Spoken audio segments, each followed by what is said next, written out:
Welcome back to another blog. So आज चाहिँ हामी सिमे साग टिप्नु पर सिममा जाँदैछ। सो आज त्यहाँनिर जाँदैछ। So let's go. सिम साग कस्तो हुन्छ, कसरी फल्छ, I will so. So keep watching.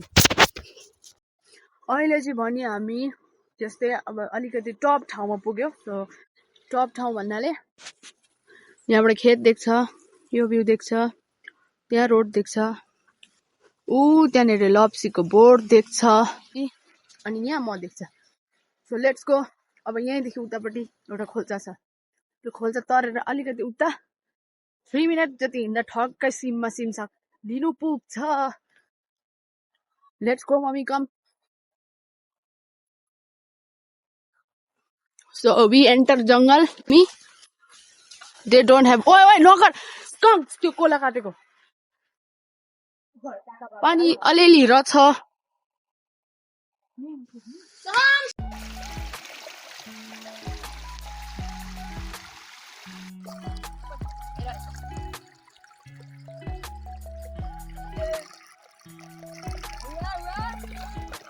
So finally we reach in our destination हैन। आइपुग्यो। यहाँनिर छ हो सिम साग चाहिँ उतानिर त्यो भित्र। अनि हाम्रो टिम मेम्बर एउटा दुईटा छुट्यो उता पछाडि। सो उनीहरूलाई पर्खेर अनि सँगै टिप्नु जाने। सो ल साथीहरू, अब चाहिँ हामी हाम्रो काकीको घरमा आइपुग्यो। काकीको घरमा आइपुगेपछि आफ्नै घर जस्तो सम्झेर यी अम्मक खानु, सुन्तला खानुतिर लाग्यो। ओ झारझार खाम। ऊ चाहिँ ओ यहाँनिर ठुलो छ। यहाँ अलैँची देखाउँछु ल म। आम्मामा अलैँची देखो न गाइस। अलैँची दोबन त्यसै छुप भएको। हरेक मान्छेको घरमा अलैँची भेरी भेरी मच धेर हुन्छ गाइस। त्यही भएर दोबन इज भेरी छुप इन अलैँची। अब चाहिँ गाइस बल्ल बल्ल यता उता घुम्दै घुम्दै अब चाहिँ सिम साग लामो भएको ठाउँमा आइपुग्यो होइन। अब आई विल सो सिम साग। यहाँ यत्रो लामो यस्तो दामी। वाह, पर त कति सानो थियो मम्मी। कोलाबारी टिप्नु आइज भन्दा। ल गाइस अब टिपौँ ल।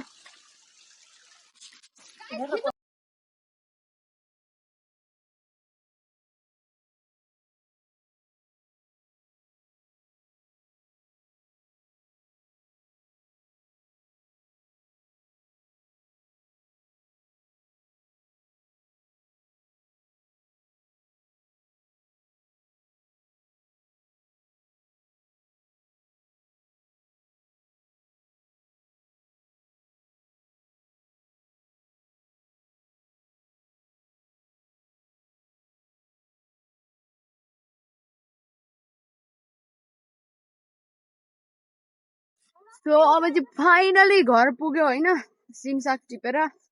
अनि फेरि हाम्रो टिम छुट्टा छुट्टै गयो। 2 जना उँधोबाट 3 जना यताबाट।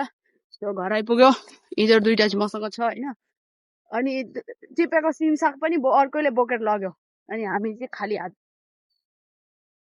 सो आजको त्यति नै हो होइन। सिम साग टिप्नु चाहिँ मजा